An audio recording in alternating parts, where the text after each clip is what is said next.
안녕하세요. 오늘은 중국은 인도의 도발을 기다리고 있었다.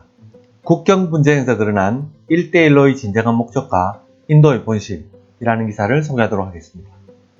오랜 세월에 걸쳐 국경 분쟁을 안고 있는 중국과 인도는 6월 15일 밤 히말라야 고지의 가랑거경에서 충돌, 보도에서는 양국에서는 수십 명의 사망자가 나왔다고 합니다. 인도 측에서 총성이 울리면 중국은 가만히 있지 않을 것이다.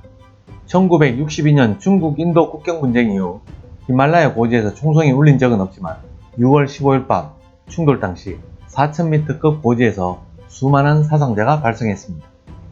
중국-인도 국경지대에서 일상적인 몸싸움은 여러 차례 반복해왔지만 이번처럼 사상자가 나오긴 처음입니다. 가랑 계곡에서 충돌을 발판으로 중국은 대대적인 준비에 나섰습니다. 철도를 통한 장갑차 수송에 들어갔고 공수부대, 통신부대, 공격부대가 조직되었으며 티베트 자치구 라사시에서는 민병단 입단식이 열렸다고 합니다. 이것이 시사하는 것은 기다렸다 라고 말할 만한 준비태세입니다. 중국과 인도는 원래 불안정한 관계입니다. 원래 중국과 인도의 사이는 나빴습니다.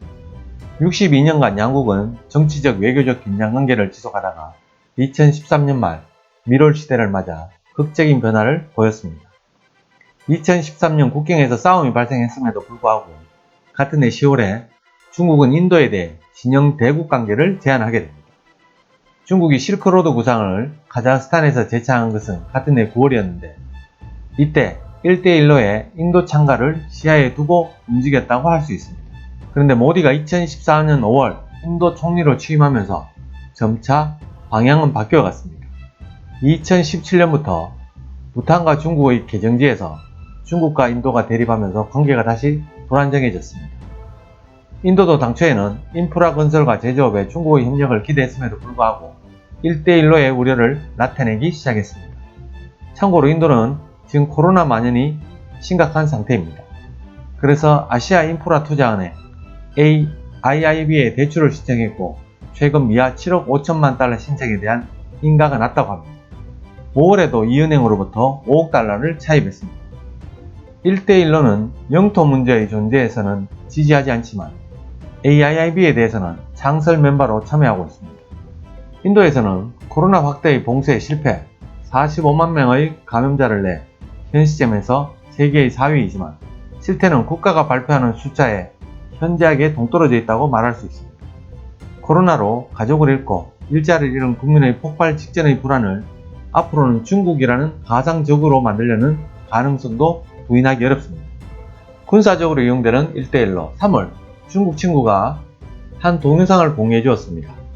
2019년 4월 베이징을 출발한 중국 여행 동호회 회원들이 20대의 차량을 타고 신장 위구르 자치구 가슈가르시로 향하는 영상을 기록한 것입니다. 사천성 성도시로부터 티베트 자치구의 라사시를 연결하는 카와쿠라 공로를 질주해 시가차시에서 신장 공로를 사용해 가슈가르시로 향하는 것입니다. 도중에 중국이 시로 지배하는 아크사이틴, 인도는 라닥이라고 칭해 영유권을 주장하고 있습니다. 를 경유하는 약 6,500km에 이르는 루트입니다. 기네스에도 오른 세계에서 가장 해발이 높은 간선도로를 20대의 차량 행렬이 달리게 됩니다. 이번 충돌의 현장을 통과해 해발 4,000m의 분지를 향해 북진하는 영상이었습니다. 황량한 달 표면에서와 같은 지역에 중국의 인프라 개발로 포장된 도로가 관통되고 베이징과 악사이팅 그리고 마침내 가슈가르시에까지 도달하는 것이 가슴이 철렁 내려앉았습니다. 티베트 자치구 갈라지구의 플랜현도 국경 마을이지만 이미 한자 문화권으로 변했습니다. 음식점, 잡화점을 중심으로 한 거리 조성은 중국식으로 야외 간판 대부분이 한자가 표기되어 있습니다. 달리는 사륜차도, 이륜차도 전부 중국산입니다. 티베트 문화권의 가옥이라고 하면 햇빛에 말린 벽돌을 쌓아 해반족을 칠하는 소박한 구조가 일반적이지만 그럴싸한 민가가 지금은 늘어서 있습니다. 기도 생활이 중심이었던 티베트의 산속에서는 중국식으로 이식이 진행되고 있는 것을 알 수 있습니다. 동영상에서는 이 지역은 전자기기, 원거리 무기를 배치하기가 쉽다거나 도로를 통해 군대를 보낼 수 있다 등 전문적인 댓글이 달렸습니다. 전쟁이 나면 이 정보가 도움이 될 것이라는 말조차 달려 있었지만 중국은 바로 그날을 위해 1950년대부터 차근차근 준비를 해왔다는 것인가? 유사시에는 카슈미르의 영유권을 둘러싸고 오랜 세월 인도와 분쟁을 계속하고 있는 파키스탄이 가세해 신장 위구르 자치구와 티베트 자치구의 협력 아래 승리를 가져올 수 있다. 후방 지원은 만반의 준비를 갖추었다. 중국은 강경하게 생각하고 있다. 서로의 적은 미국이다.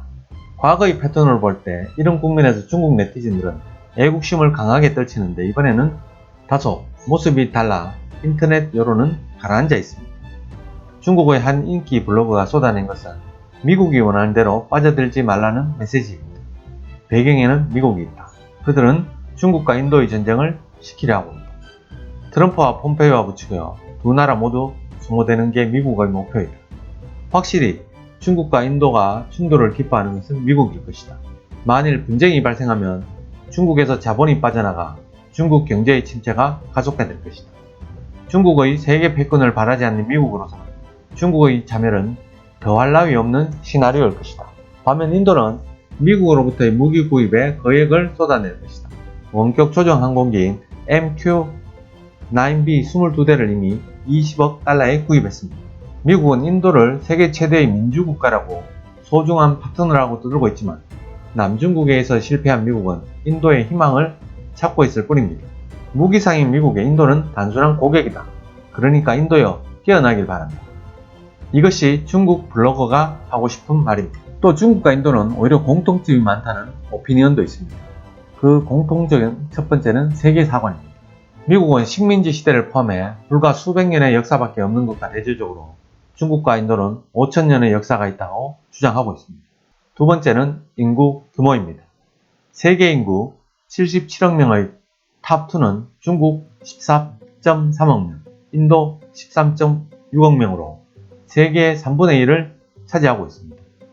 이 두 강국에 의한 충돌은 자칫 잘못하면 세계대전으로 발전할 수 있다고 하는 위험을 내포하고 있습니다. 그리고 세 번째는 현대사관입니다. 모두 식민지화된 경험을 갖고 제2차 세계대전 후 독립의 근대화를 추구하고 있는 제3세계라는 점입니다. 거대한 용과 거대한 코끼리는 이른바 형제 같고 미국이야말로 진정한 적이라고 주장하고 있습니다. 중국이 내세운 1대1로 구상으로 7년 현대의 실크로드와 교육의 중요성을 내세우면서도 실은 무기수송이나 병단수송의 루트로 둔갑했습니다.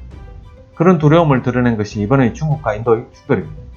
베일이 벗겨지는 중국의 야망에 저항하는 모디 정권은 대통령 선거를 앞둔 트럼프 정권을 등에 업고 진심으로 맞붙을지도 모릅니다. 본 기사는 6월 26일자 다이아몬드 온라인 기사 내용입니다. 끝까지 시청해주셔서 감사합니다.